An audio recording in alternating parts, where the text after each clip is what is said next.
Hello, beautiful, and welcome to the podcast where we're moving the conversation forward about the choices you make in your daily life.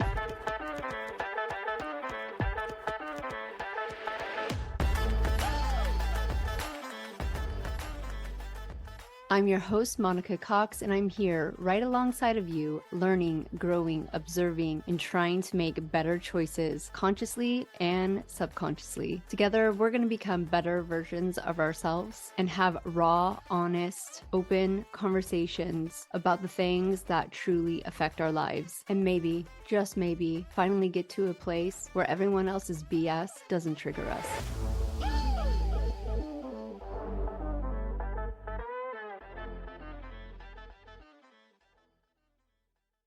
And you know, on some level, that if it were a book or a story, you would root for them. You would want them to win. In fact, you would visualize yourself being on the front lines with them. But it's your real life. So Yeah. no, of course not. Of course you're not going to rebel. Of course you're not going to stand up. Of course you're not going to do the thing. Well, So and you see the like resistance, like it's not easy. It's hard. They're like really at hard. Yeah. war. And Mhm.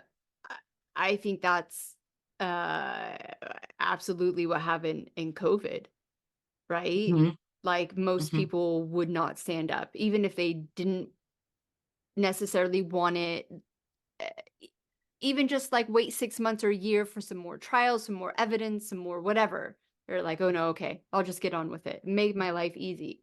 It's And very interesting. all they had to do was threaten your livelihood. Mm-hmm.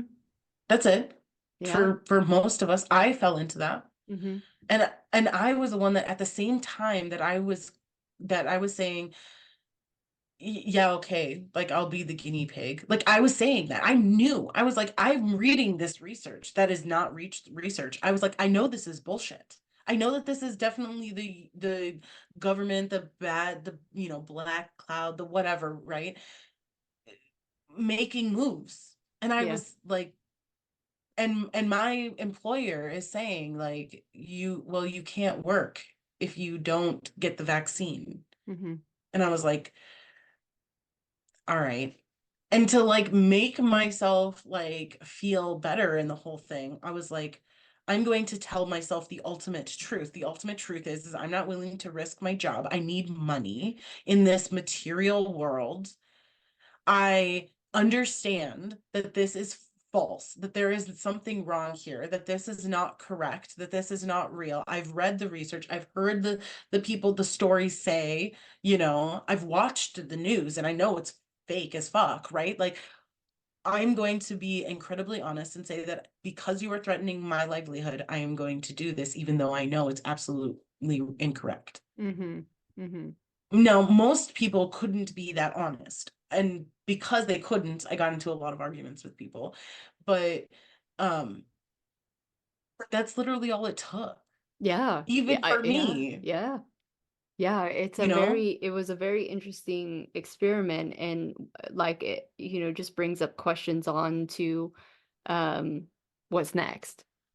Mhm. Yeah. And I ask myself too, like, have I grown at all? Like, would I say no to it? Would I, as things come, like I think about that a lot of like, how many of the quote unquote vaccines do I think is healthy for Jeremiah, for example. He's going, he's in that ripe age of when they're like saying, oh, you need all of these different vaccines, but I'm not his parent, Mm-hmm. so I can't make that decision.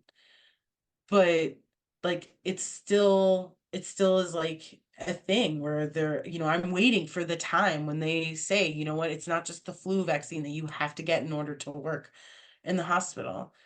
I'm waiting for the day when they say, we're mandating that you have to get that and COVID every year.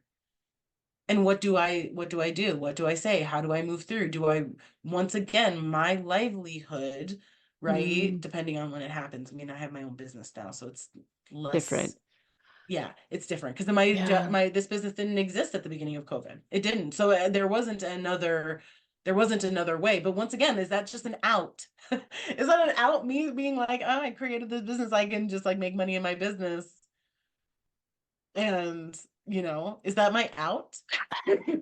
Yeah, I mean, the thing is that it's incredibly hard to stand for your truth because you are going to be such an outsider.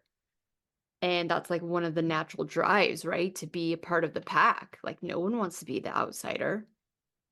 Like as much as like But I'm the rebel, like there's still, there was still times where I'm like, am I doing the right thing? Like there was still questions like, oh, like am I being silly? Like I'm not a scientist, like all these things. And I'm like, nope, nope, nope.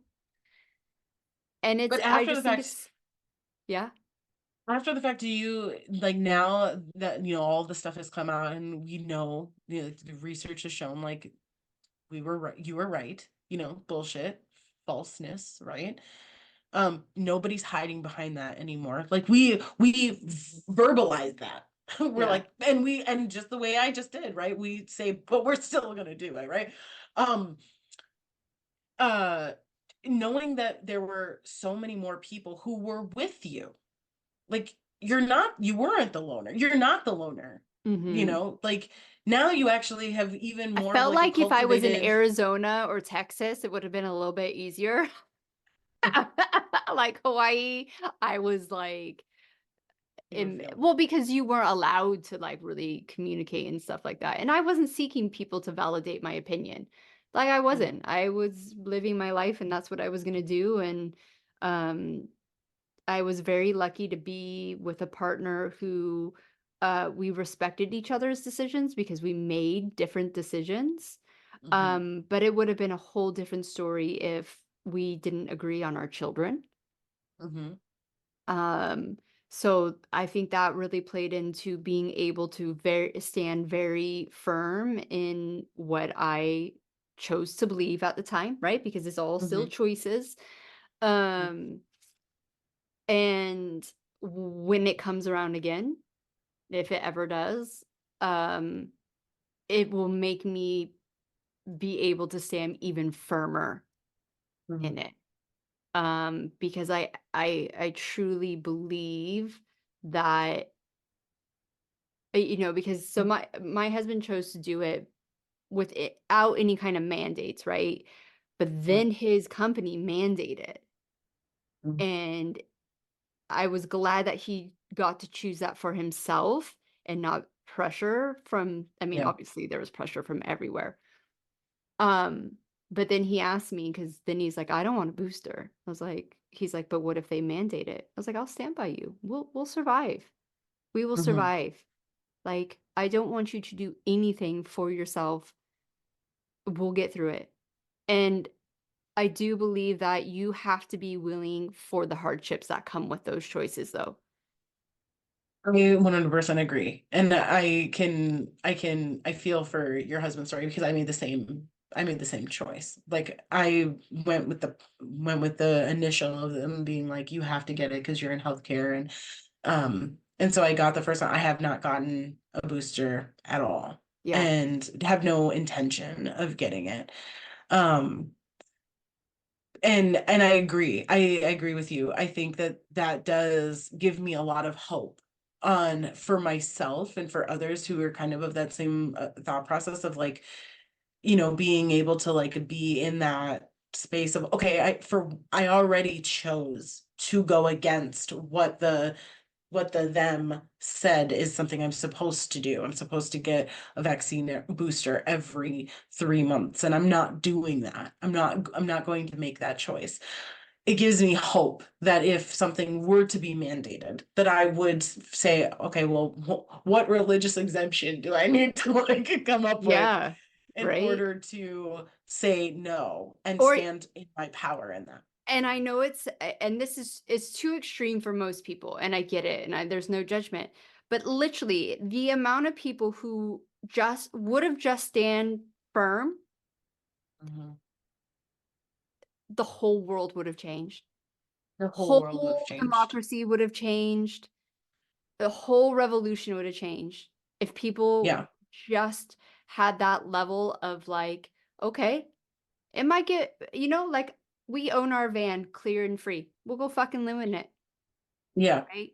Like, is it going to be hard? Yep. Is it going to be weird? Is it going to be difficult? Absolutely. But will it be Yep. forever?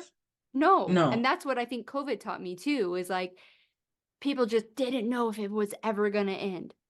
Yeah. Everything always ends. There's Everything does. Yeah. always like, look back at the wars and look at like the really awful shit that happened in life. It came to an end. Was it Yeah. fucking bad for a lot of people? Yeah. Right. Um, Yep. but so I think that is just so powerful in the sense of just like when you're like n- feeling very confident to what happens after death. Mhm. When you're having like a conversation with someone who is so fearful of giving up their body, leaving their family, whatever it is, they're so like maybe going to hell because they were like whatever, Yeah, that's what. whatever it Yeah. is. When you talk to someone like that and you talk to someone who is like so clear, whether that like firm belief is like, I'm off to heaven, like there's no fear of that like unknown, you're like invincible. Oh yeah. Yeah. So I think if I you can and just apply that to life, like it will fucking work out. It will work I out. love that. I And that's absolutely love that's that. how I've just started to live my life.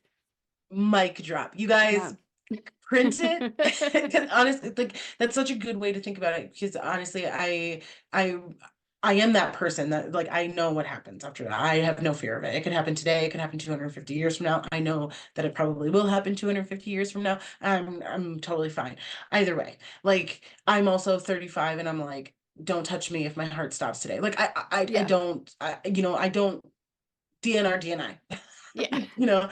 Um and it does. I'm so free because of that. And I Mhm. know that there are people that are hamstrung by their fear of that. Yeah. And so yeah, I'm gonna take that piece of advice and I'm running with Yeah. And it's it. really Yeah. weird to be in this position now as someone who's can confidently say that in my marriage to be the one we've switched roles where my husband will get stressed out about things that used to really stress me out. And now I'm the one be like, dude, just chill. And he's like, oh. I'm like, Why do you think that is? I'm curious. Like, why do you think that that uh, happens in every marriage that like eventually like the roles just reverse? no, Or I was think there it's just something that you because specifically did? I just, I've just continue to radically work on my bullshit. That's it. I've just, even in the kind of dark times of like me thinking that he's particularly not doing something, it's like, all right, I can't do anything about that. So I'll just go check some of my own bullshit, or like, why am I Yeah. thinking that? Or why am I showing up that way? And it's not like this is all I do in my life, but when we're in that mastermind together and when we're talking about that radical responsibility, I think that's when my life changed. It's like, all Mm. right, I can't control anyone around me, including my husband and my kids. All I can control is how I emotionally show up. And and so because of the skills I've been like, bought for, paid for, practice, whatever it is, I'm just able not, it's not like I show up all the time, but I more so than not. And I'm Do like, you I'm just find do you find that the people who knew you before, because like I only know you from that moment on, so it's really cool to hear that like I met you at the time when like everything radically changed for you, but to be honest, like I don't know any different. So like I Mhm. only know you in this like massively um self introspective place. Um do you find it difficult, those people who knew you before that moment, having to like feeling like you need to explain or feeling like you need to defend who you are now? Do you feel any sort of like what is the feeling? I shouldn't be putting words in your mouth, but like what is um that for you? I mean the radical honesty part is like there's only one person, and that's my husband that I live with, that has been witness to the whole revolution of me, because everyone else that I've known long term, I don't live next to. So I don't even know if they remember an old me. I know Mm, my dad put a photo of me and my brother, and I'm double fisted with alcohol.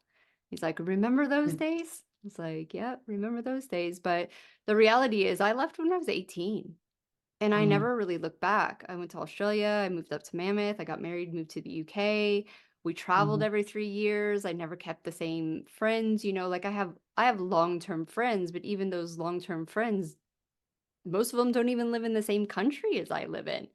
So you go and you have the weather talk sometimes.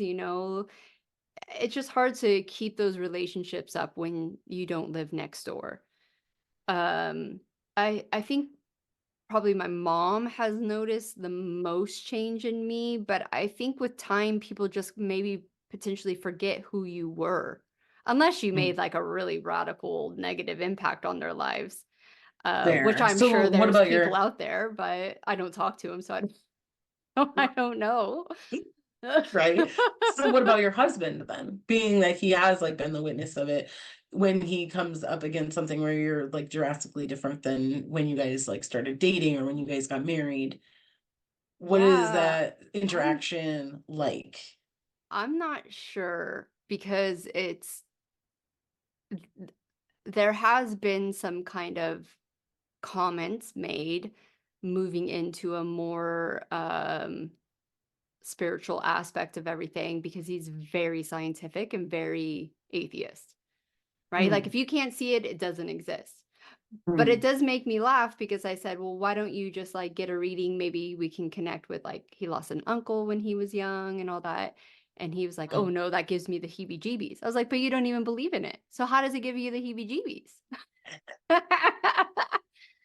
um but I think he's got to at least notice, because the fact is if I kept going the way I was, we wouldn't be together. And that's not Mhm, just on me, that's on the both of us, but like I know that the way I was showing up was affecting the way he was showing up too. So I mean, he's got to notice it, but I don't think he overthinks it like I do. I mhm. think, the whole kind of men are from Mars, women are for Venus type of thing. Yeah. Um, he doesn't really notice. And because I don't push anything on him, that's been a radical change too of like, you know, I don't demand anything from you. Mhm. These are my expectations. They'll be Yeah. met with rewards. Mhm. No, yeah. I and Or that's yeah. interesting. It Um, is interesting because I would say, looking at my life, it's very similar to how you're describing of like people come and go.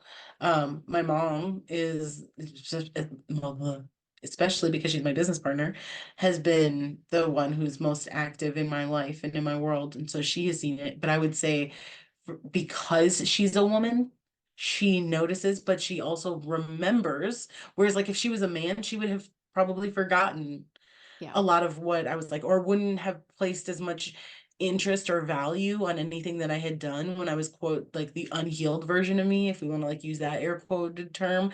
yeah. Um, so when something, so when a situation comes up, I have found that there are more often than not where she remembers how I would have responded, Mm-hmm.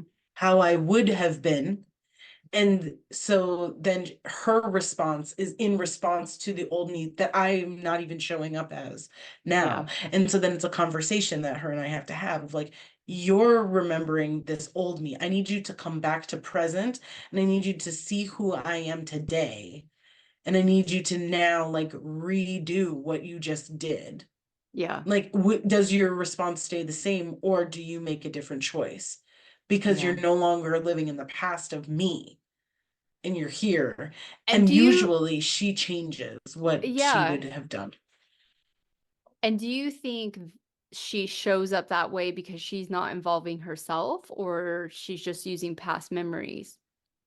Because like I think of like how I show up to like let's say family stuff And like Mm. stuff that maybe once would have triggered me doesn't trigger me anymore because I've I almost feel like when you heal, you kind of like do that like delete. Because, when you're changing those emotions inside of you, you don't forget the situation, but you don't remember it the same way either. You don't feel emotionally attached to that situation anymore. So when you're clearing that stuff, even in regards to other people, when you show up and they still act the same way, I don't respond the same way. Yes. Yeah. I can think of one thing in like very clearly with a family member.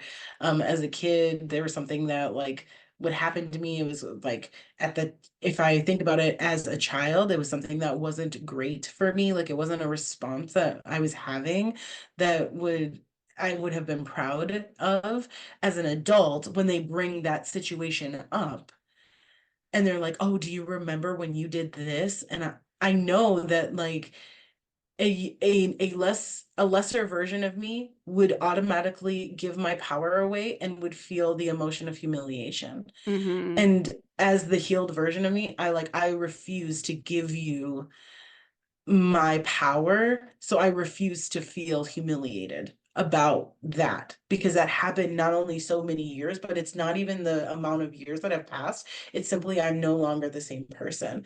So my response usually is, no, I don't remember that. Or it's, yeah, I'm just not that person anymore. And I don't feel like we need to have that conversation. It's Yeah. like a very set, like boundary. And it's usually done very respectfully, unless they push. And then I'm like, you really don't want me to be disrespectful. So we're going to drop it. Like I usually use that term. You don't want me to be disrespectful. So let's like, Yeah. And and then I can move on. yeah. It's funny, like that this has just popped up into my mind is that like those people, when they're not doing the work that they need to do, they're still living in that emotional attachment to the past where you Hmm. don't have that anymore. And it does, Hmm. it radically changes like everything in your life. Um, but yeah, I find now what I'm struggling with now, and this goes back to like the hot take that me, you, and Kim did the other day about like the people triggering you and the people in your life. Hmm. I feel now that I am a massive trigger for people. Yes, absolutely. I agree. Hot And take. Yes, we yeah, are triggers. yeah, and that's really hard to still move through, right? Like even though like lots have changed, there's still those old wounds that get brought up and you got to like talk yourself out of them or do whatever you need to do.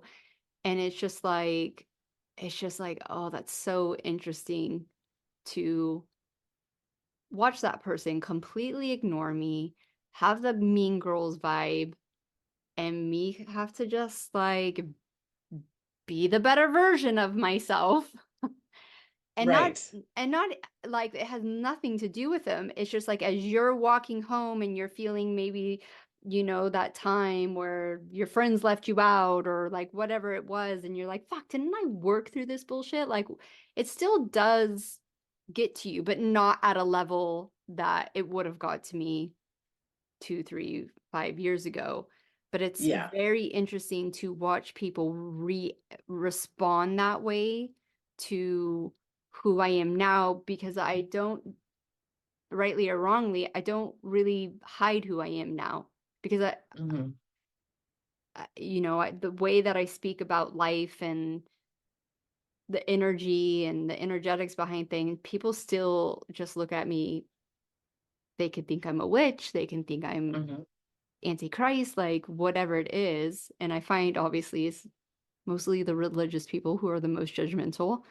Hmm. Um, and yeah, that's probably what like my if I have a struggle right now, that's what I struggle with. Is like, wow, being the trigger. Because obviously if I'm a mirror, I'm reflecting back to them what is true, what their true soul is striving for. And even I'm still striving for better. Just don't get me wrong. I'm not like Yeah. I don't feel It perfect, but So I'm glad that you brought up that episode because I just finished listening to it. And as I was listening to it, it's interesting just how much my opinions and thoughts have changed just from even when we recorded that. And as I was listening to it, I was like, oh, I would have answered it like this today. And one of the things that came up for me was this idea that I still believe that we're all mirrors, but to your point, like that as a trigger for people, right? The mirror of what I'm looking at is that I may not be that person today, but I used to be. Mm-hmm. Mm-hmm. There was some aspect of what I am observing that used to be in me. Mm-hmm. And that's the only reason why I can observe it, Yeah. Yeah. because it Yeah. used to be in me. Yeah. Totally. And so I'm like, oh God, like that's so interesting because I think that idea of being a trigger for people, there's also a spectrum of how we, as the trigger, right, responds to it. I remember a time where I used to be really upset at the fact that I was a trigger for people because I was so wanting to be loved and Mm-hmm. accepted by people and I Mm-hmm. wanted to belong. And so but I didn't know how to belong to people because I was so weird in my mind. And so I would be very upset by being the trigger for people. And then I moved into this space where I really embraced it. And I was like, no, I am meant to trigger you. I am supposed to trigger. I was very proud of that fact. And I would say I'm now like on this cusp of transitioning into where I don't fear it and I don't embrace it because I feel like being prideful about that, like being having pride about that is also a place of unhealedness in a way. Yeah. It's where I'm moving to where like sometimes I feel really proud about it, but I more often like I waffle into this other space where I'm like I'm observing the fact Yeah. that I am a trigger, that I have that ability or power, um, and that I just want to be cognizant of what it is that I'm triggering because as I was saying before, it's something that used to live in me. Yeah, absolutely. It's that being that neutral of like, okay, I get it, I understand, and that doesn't make me feel good or it doesn't make me feel bad. It's just what it is. And Yeah. moving on through life as that and just accepting that that's part of your evolution too, because a large part of the triggers is a place where I don't have to go. Like it's not mandatory, like it's not, I mean, I believe nothing's mandatory, but obviously there's things in life that are just a little bit more complicated. But Mhm. it's interesting to watch or to know that that's what we are supposed to be going through right now. Yeah. And if it doesn't change, there's boundaries, right? If lots of things don't change in this situation, then it is time to move on and learn the lessons 100%. from it, but go as well. Um, but yeah, we talked about this in the mastermind too of like the loneliness of the evolution. Mm, Either people around you aren't willing to budge or they're going at their own pace, mhm. and for whatever reason you're on acceleration mode. And I remember having to draw like a stick figure sketch for a friend because, we were really like honest with each other. She's like, "I feel like, you're elevating and you're just going higher and you're leaving me behind." And I was like, "No, this is the path. I'm walking. You stopped and I'm just Yes. walking. I Yes. want you to come with me, but I can't drag you. I'm not Oh, yes. yeah, so it's an interesting journey for sure. And it does get Yeah, it's scary not at comfortable. times where, the people that you do truly love, if you're like, if you don't fucking shift, Oh my God, like yeah. I will see you in heaven because and this ain't working for me.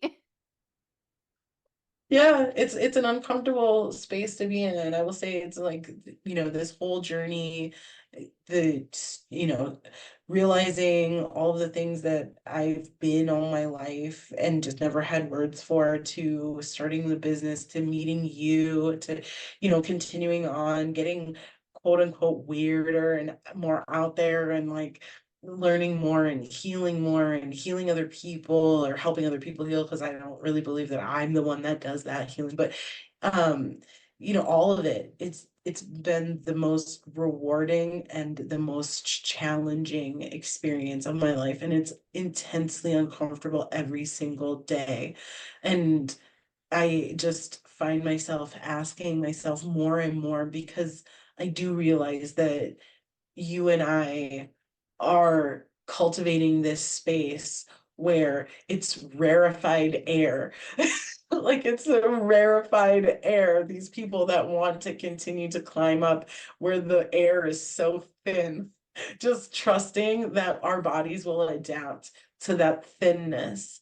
But the amount of people who truly want to do that journey and continue to go, they're not they're small. It's a small group of people. And when I say small group of people, it's the small group of people whom you have access to. Mm-hmm. So the world is connected, obviously, by the interwebs, and everything is easily otherwise accessible. But communication wise, and finding those people and connecting, and like collectively, there's probably billions of us. Out of the 9 billion, there's probably a billion of us that are all at that rarefied space, but I don't have access to them yet. I think too, it's that level of the muggle world that holds people back. You have work commitments, you have family commitments, you have that commitment. And so to actually show up on a regular basis for something that um doesn't seem to give you perceived value in the sense of like do your business or things like that, uh, the percentage of people goes even less. I think there's a billion people out there, but like if you really want to find people who are committed to long term, which I'm just convinced of mundaneness, Yeah. right? Because we're all seeking this like this elevated like mushroom, like out of this world. It was so amazing. These like retreats that you just like you leave floating on air, and then like 2 weeks later you're back in the shithole, like it is actually that elevation through the mundaneness that I think is the key, and most people aren't willing to go there. And it's still hard for me to get there. I'm not fully there, but I know that's where the magic lies for sure. That surrender, that you know, um but that's just the society we live in. So it will be very interesting in the next few years to see what happens, because I'm convinced on some level massive change has to happen. Yeah. So it will I be agree. fun. And I'm glad you're here to talk bullshit with me. Amen. Yeah, any day, all day. Right. On All the that note, time. my friends, let's end it here. We will see you again soon. Thank you for your time and your wisdom and your beautiful smile. Until next time. Thank you so much again for joining us here on Choices. You can go ahead and leave a 5-star review because we're all friends here. But if you really want to move the conversation forward, please connect with us on our social media accounts, which you can find the links below. Have a beautiful week, and we'll see you next time here on Choices.